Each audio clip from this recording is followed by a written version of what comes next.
friends, in this session we will see chapter 7 triangle.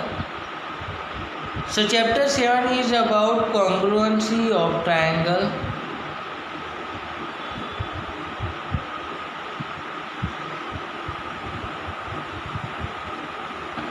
So first we will understand the meaning of congruence. So if two shapes are there, they are identical to each other. The shape and sizes are equal. Then we can say that they are two congruent things. For example, if we take the two 1 rupees coin produced in the same year, two ATM cards of the same bank, two same size of passport size of one person. So such figures which have equal size and shape, two textbook of the 10 standards of same subject. So congruence, when two objects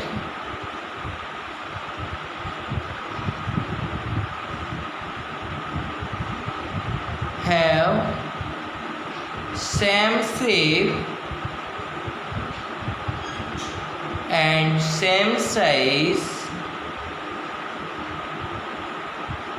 they are called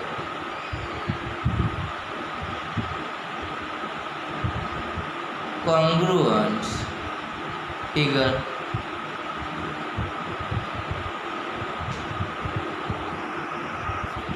So here we will study about three triangles ABC, PQR and DEF.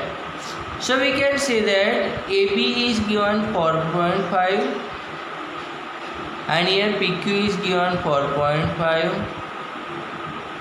Means if we trace PQR triangle on AB, then PQ side will covers A. Same way here BC is equals to 5 cm and QR equals to 5 cm. So when we trace this triangle here, then BC will be covered by QR triangle, QR side, and AC equals to 4 cm and PR equals to 4 cm. So we can say that AC will be covered by PR side.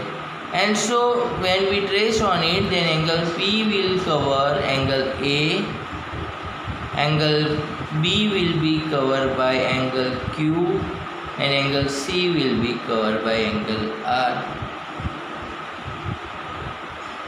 And so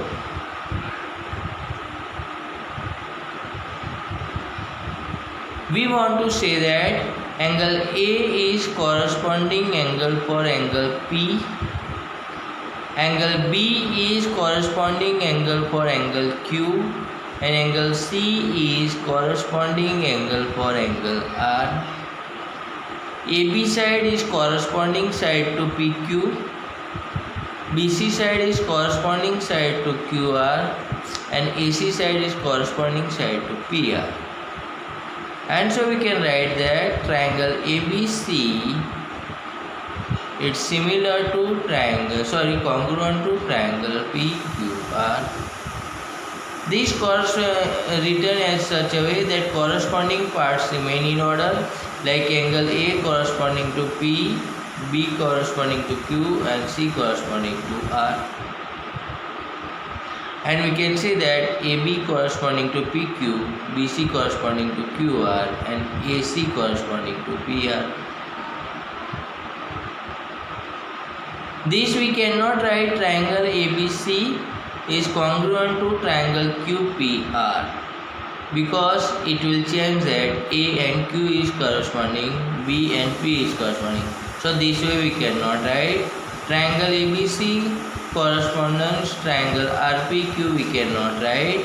When we write the congruency, we have to see that the corresponding parts remain in order. Now we compare to triangle PQR and DFE. So we can see that PQ is equal with DF. PQR is equal with ED and PR is equal with EF. Now we see the corresponding angles. So angle F is corresponding to angle P because between 4.5 and 4 angle is P, and here between 4.5 and 4 angle F is there. Then between 5 and 4.5 angle Q is there. So here angle D is equals to angle Q, means D and Q are corresponding angle, and angle E and angle R are corresponding angle. And so between two triangles we want to write the congruency, then we can write triangle PQR is congruent with triangle FDE. And so ABC with that relation we want to write, then we can write triangle ABC is congruent with triangle FDE because AB corresponds PQ and PQ corresponds DF. So AB corresponds DF, BC corresponds DE, and AC corresponds EF. Same way A corresponds P and P corresponds F. So A corresponds F, B corresponds D, and C corresponds E.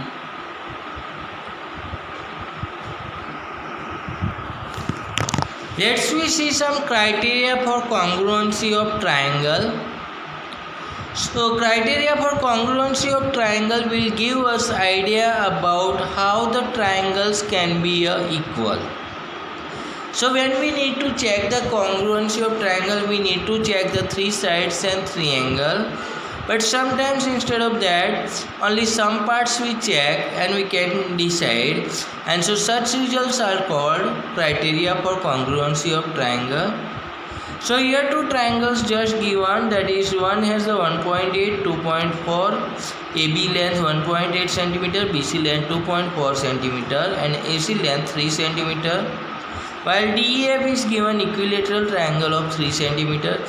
So we can say that only one side is matching but other two sides are not matching, and so these triangles are not congruent triangle. Similarly here, and so we can say that only for congruency one part are equal, that is not sufficient. Same way here, if we take the two parts equal, so here angle B and angle Q are taken 50-50, angle BC side and QR side are taken for 4 cm, and we can say that here A and C can be a different measure angle, and so these two triangles cannot be a equal triangle, and so two parts equals are not also sufficient for the checking of congruency of triangle. Now here we can see that one more diagram is given with the three parts equal, two sides and included angle. So AB side is equals to PQ side, BC side equals to QR side, and B angle is 50 and Q angle 50. We trace this diagram on this. Then clearly we can see that AC is equals to PR, angle R equals to C, and angle A equals to P are equal, and so we can say that these two triangles are congruent triangle. So here we can see that side, angle, side, two sides of one triangle and its included angle are equal with the two sides of another triangle and its included angle. Then we can say that their two triangles are congruent, and this rule is called SAS congruence rule. So here we have SAS congruence rule. Two triangles are congruent if two sides and included angle of one triangle are equal to the two sides and included angle of the other triangle. So now let's we use this result and do the sums. So here example 1 is given. The diagram is given. OA equals to OB given. OD equals to OC given, then say that so that AOD and BOC are congruent triangle, and so that AD parallel BC. So from the given information we are getting that OA equals to OB, OC equals to OD, and we can see that AOD and BOC are the vertically opposite angles, and we know that vertically opposite angles are equal, so we can write AOD equals to BOC. And so two sides and included angle, two sides and included angle, and so by SAS we can say that triangle AOD and BOC are congruent. Now AOD and BOC are congruent, so we know that bicyclicity means congruent parts of congruent triangle are equal, and so A congruent corresponding part is the B and C corresponding part is the D. So A equals to B and C equals to D. But we can see that angle A and angle B are forming the alternate angle, and an alternate angle equals, then lines are parallel, and so we can say that BC is parallel to AD. And so here written that in congruent triangles AOD and BOC other corresponding parts are equal, and so OAD equals to OBC are pair of alternate angle also, so AD parallel BC. Now another example is given. AB is a line segment and L is perpendicular bisector of it. So we have to show that if we select any point from the L, it is equidistant from A and B. So let P be any point on L, then we have to show that PA equals to PB. So for that here L is perpendicular bisector, and so perpendicular bisector passes through the midpoint of AB, and so we can say that AC equals to BC. And so we have two triangle PCA and PCB, so AC equals to BC. PC is the common side for both the triangle, and we know that perpendicular means it makes the 90-degree angle, and so PCA and PCB are right angle, so they are equal. And so we have side angle side, side angle side. So by SAS rule we can say that these two triangles are congruent, and as they are congruent, bicyclicity means corresponding parts of congruent triangle are equal, so PA equals to PB. Now we go for the other condition like SAS. If we take ASS and SSA, then that rules are not holds, means only two sides and included angle is equal, then it is true. Otherwise, if any other angle and two sides are equal, then two triangles congruency we cannot say, because here it is given. So we can see 5 cm, 4 cm. With a right angle it is given, so here 50, here 90, and here, so we can get another 40-degree angle. But here 5 cm and 4 cm triangle is not right angle, and so here it can be another measurement also, and so two triangles are not congruent, and so we can say that ASS or SSA rule is not holding for congruency of the triangle. Now one more rule is there, that two angles are equal and one side included by that two angle are equal, then what about it? So here we can say that angle 60 degree, 60 degree, 45 degree, 45 degree, and 4 cm. Now we trace this triangle on this triangle, and it is matching same to same, and so we can say that these two triangles are congruent triangle. And so angle, its included side and angle, so it calls ASA rule. So this result we will prove as the theorem. And so ASA congruence rule we have, two triangles are congruent, means if two angles and included side of one triangle are equal with two angles and included side of the other triangle. So let us prove this theorem.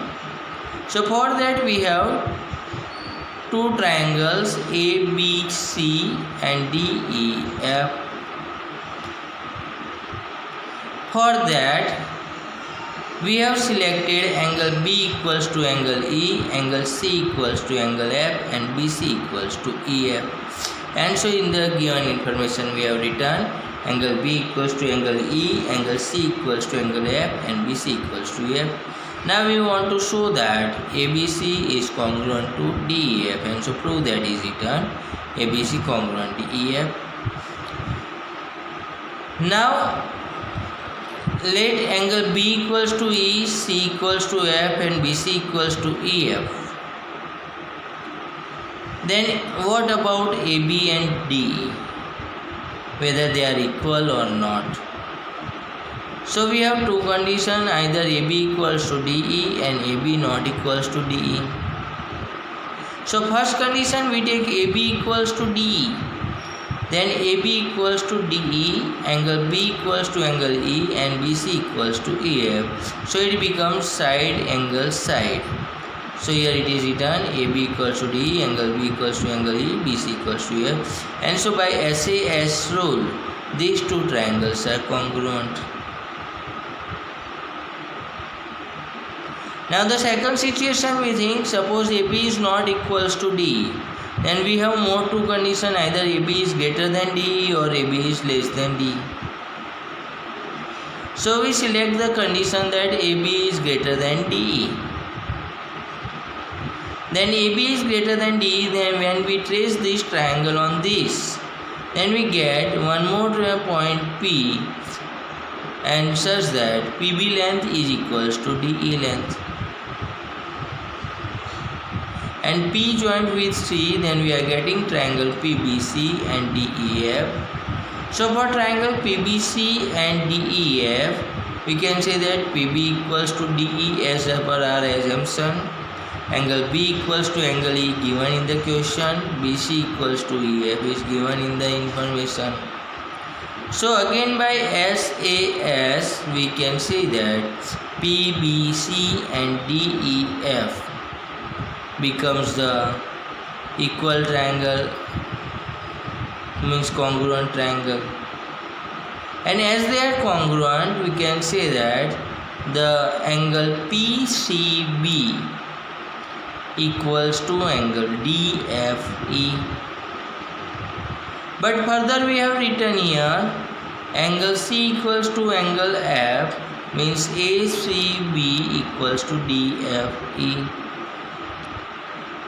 So one side we are writing ACB equals to DFE, one side we are writing DFE equals to PCB, means ACB and PCB are equal angles. So this can be hold true only when PC line and AC lines are coincide, and that is when P and A are coincide. So P and A are coincide, then we can say that if here AB equals to DE and AB equals to DE, then triangle ABC is congruent to triangle DEF. So if AB less than DE, then here we have taken point P on AB, instead of we can take point P on DE, and we can prove same result, the congruence. And so we can say that if in one triangle two angles and included side are equal with the another triangle's two triangles and its included side, then two triangles are congruent. Now what about if two angles and another side is given? Then that result is also true, because two angles are equal. The third angle measurement will come automatically equal by angle sum property of the triangle, and so AAS result also holds for the congruency of triangle. But if three angles are equal, then we cannot say about measurements of sides, and so AAA condition is not holding for congruency of triangle. Now let's we see the example number 3. So here it is given that line segment AB is parallel to CD. O is the midpoint of AD, that is means OA equals to OD. Then show that AOB and COD are congruent and O is also the midpoint of BC. So here clearly mentioned that AB and CD are the parallel lines. So as they are parallel lines, angle ABO and DCO are equal and AOB and DOC are equal. So we have two results, ADCO, ABO, two angles equal, AOB, DOC vertically opposite, so angles are equal, and OD equals to OA. So here we have selected angle, side, angle, side, and by AAS rule, two triangles AOB, DOC are congruent. As they are congruent, their corresponding parts are equal, and so OB equals to OC. OB equals to OC, then O is the midpoint of BC.